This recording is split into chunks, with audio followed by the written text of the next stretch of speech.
So ito nga po guys, may dala po na amplifier. Hindi ko na pa sabihin ng pangalan. Tinakpan po natin para di tayo makapiright. So guys, ang issue po niya ay po mag-volume ang kanyang mic tsaka ay po mag-echo. So yan po papalitan natin mga guys. Wow. Dalawang piraso po ng 10K ang value tsaka 50K. Yan guys. Nice. Volume control po yan. Yan po ang sira niya mga guys. So kailangan po natin buksan to. Yun naman po ang bass and treble niya tsaka po kanyang mid ay okay naman po mga guys. So kailangan po natin sa buksan. Samahan po nyo guys. Bubuksan po natin. Yes! Ito guys. Buksan na po natin guys. Nice. Ito po buksan natin guys. Ito nga po nabuksan natin ang amplifier. Yan po linisin natin. Talaga po napakadumi. Talaga pong double po alikabok.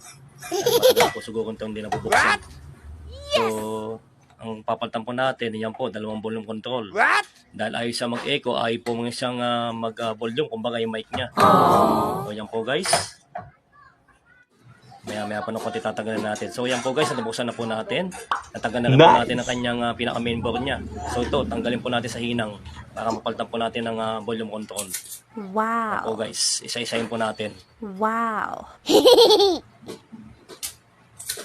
Yan guys, tanggalin po natin sa hinang.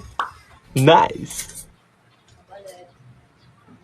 At maya pa ng konti, testing na po natin kung gumagana ang kanyang echo at sa kanyang pinaka main volume ng mic. Wow.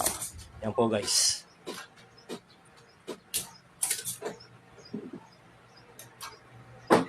Yan po, tanggalan sa hinang. Matatanggal na po natin yan. Yes!